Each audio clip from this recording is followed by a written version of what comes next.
الله أكبر الله أكبر الله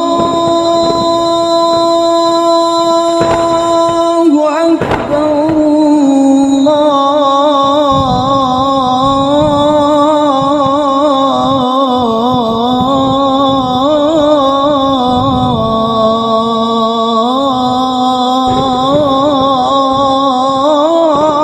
أكبر আলো ফোটার পূর্বে নিদ্রা ত্যাগ করে 4 মা মেয়ে একসাথে নামাজ পড়ল। এরপর বারান্দায় শীতল পাটি বিছিয়ে 3 বোন পড়তে বসল। রাতভর ঝমঝম করে বৃষ্টি হয়েছে। বর্ষা স্নানে সিগ্ধ প্রকৃতি, মায়াবী সকাল। পূর্ণার ঘুমাতে ইচ্ছা করছে।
পূর্ণা, এই পূর্ণা, ঘুমাতে গেলে কেন?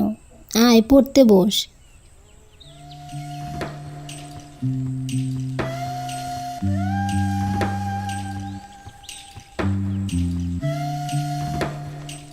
স্কুলে যাওয়ার সময় হয়েছে, ওঠ।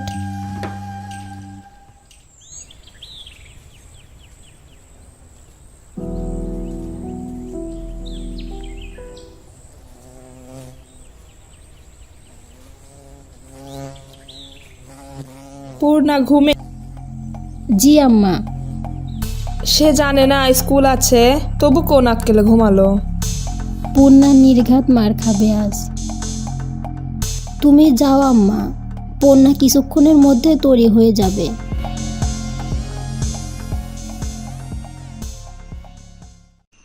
হেমলতা জানেন পূর্ণা এত সহজে ঘুম থেকে উঠবে না।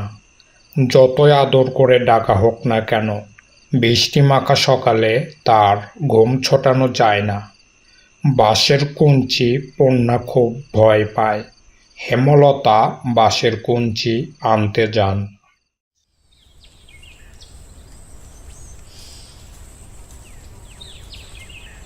পূর্ণা, ওঠ, মাঠটা খাওয়ার আগে ওঠ। এই পূর্ণা, পূর্ণা রে, পূর্ণা, ওঠ।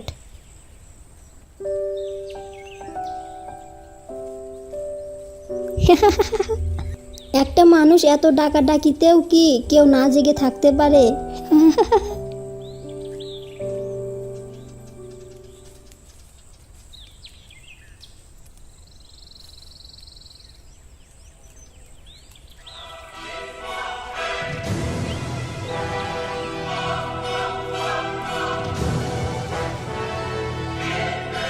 না আপা, সরো। তুই সর, পদ্ম ও মারের যোগ্য। পিটিওর ঘুম ছুটাতে হবে।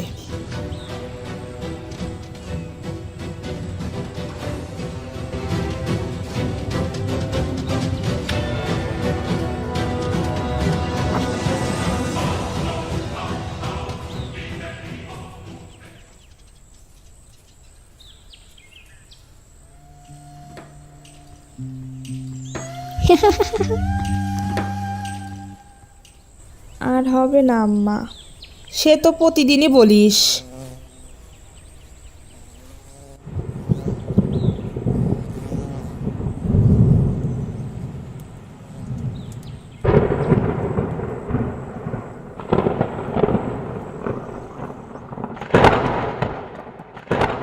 আজ আর স্কুলে যেতে হবে না, আম্মা নিশ্চয় যেতে না করবে। আম্মা, মেঘ আসবে মনে হয়, যাব? মেঘ কি করলো তোকে? যাবে স্কুলে।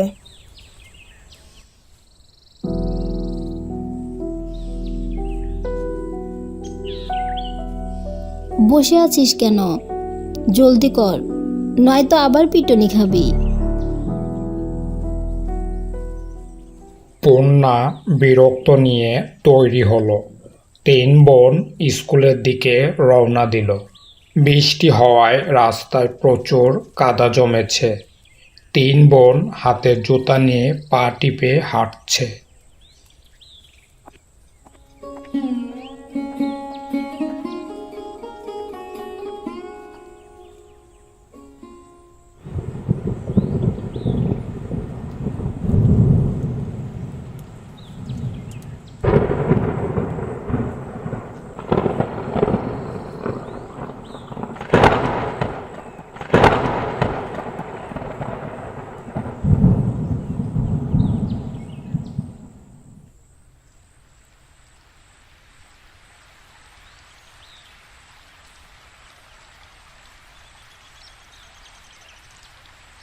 ধ্যাত, ভিজে স্কুলে গিয়ে কি হবে আপা?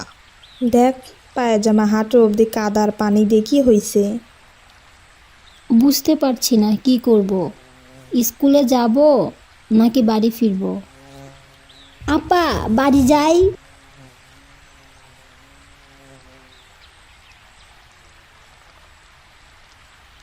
ভিজে তো কতবারই গেলাম, আজও যাই, সমস্যা কি?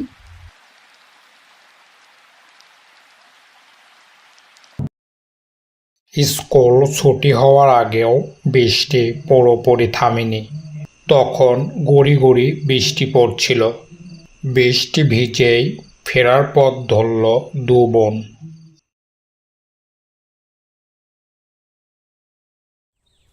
পিমার 1 ঘন্টা আগে ছুটি হয়েছে। আব্বা আসছিল স্কুলে? হ, আসছিল, পিমাকে নিয়ে গেছে। তোর সাথেও তো দেখা করলো।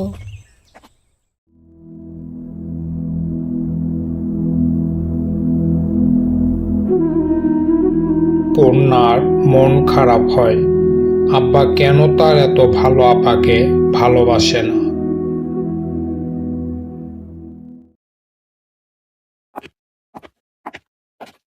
পূর্ণা, পড়ে যাবি, সাবধানে হাঁট। আপারে, এই যা, দেখি, ওঠ ওঠ। আপা, পা ভেঙে গেল মনে হয়, কি ব্যথা করছে।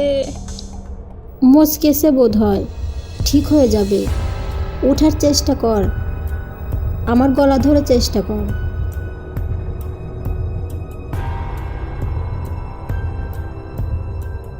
আপারে, পারছি না, আমার পা শেষ, মরে যাব আমি। এসব বলিস না, পায়ের ব্যথায় কেউ মরে না। আহত পা ফুলে 2 ইঞ্চি উঁচু হয়ে গেছে।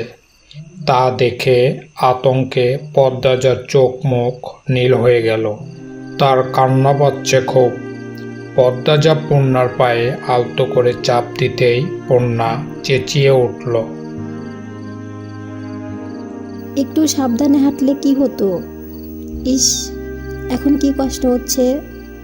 আপা, পা ব্যথা খেয়ে নিচ্ছে।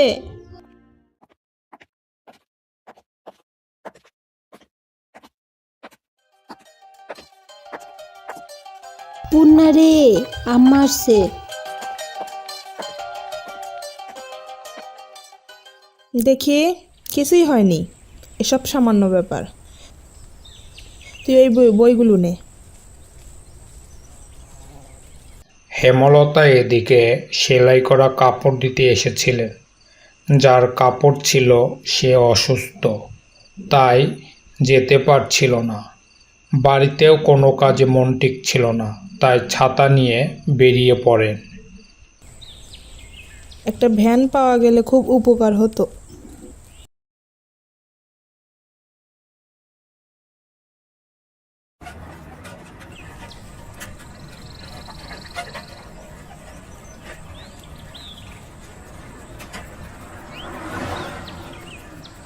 এই মামা, ব্যান থামাও তো।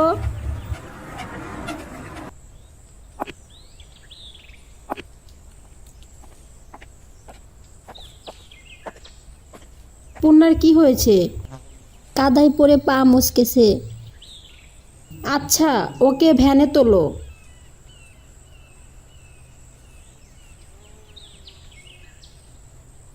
হেমলতা, চিত্রা, পদ্মজা এবং পূর্ণাকে তুলে দিয়ে লিখন সহ বাকি দুজন সহকর্মী ভ্যান ছেড়ে দিল।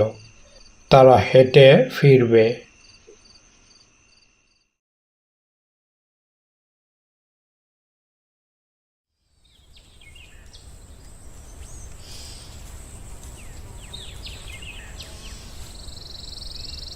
এবার খুশি?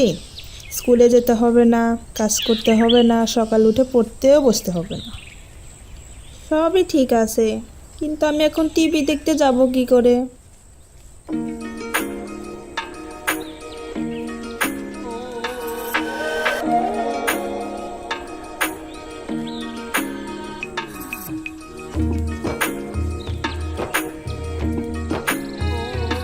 মোটেও খুশি হইনি।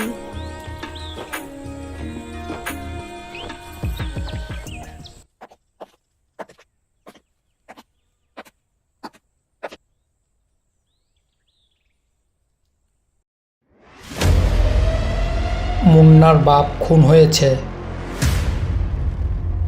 কখন? দুপুরের কথা।